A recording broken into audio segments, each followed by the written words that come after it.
Hello everyone, my name is Hunter Brisky, and with me today is Shaylin Parker. Our topic today is Competency 8. Competency 8 goes as follows.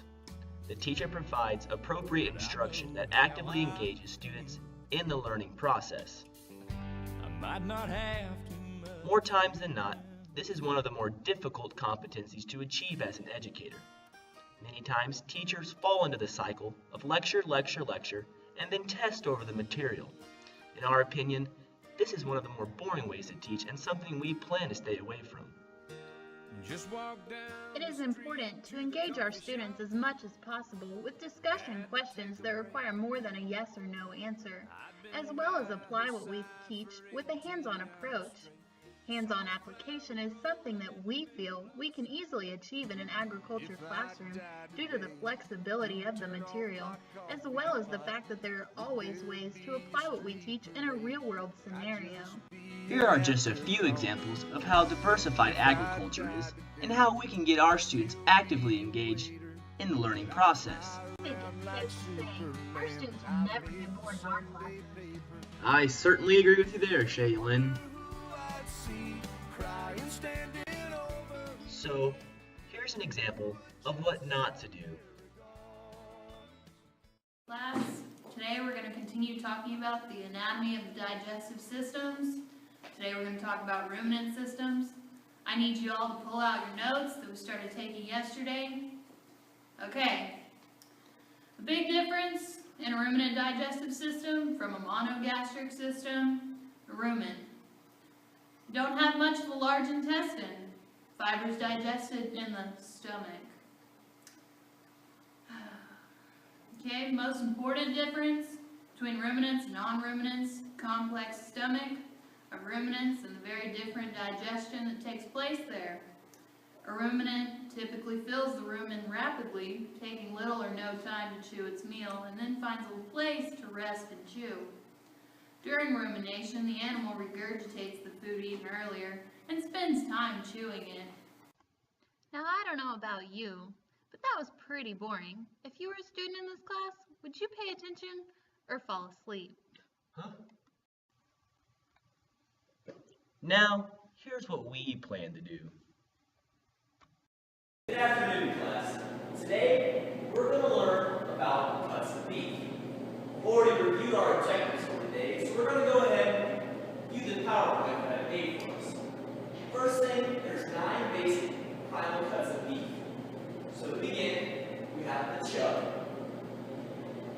brisket, rib, your plate, loin, flank, the rump, and the round, and finally your shanks.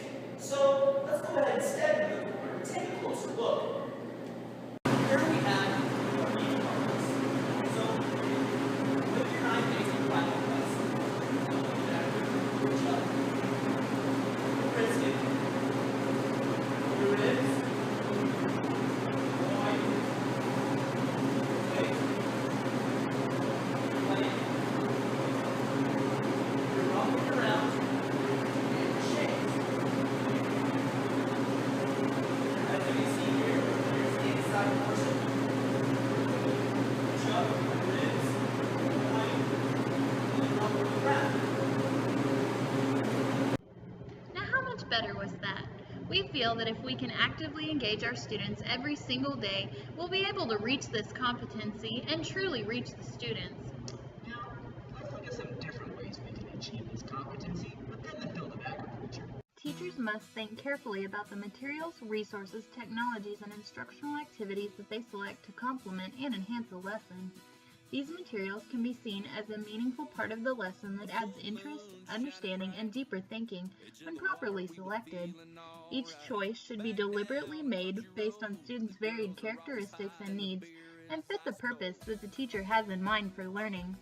Instructional activities, materials, resources, and technologies should adhere to the following guidelines. Be relevant and in the flow of the lesson rather than a separate or standalone piece. Be age appropriate at the developmental level of the learners.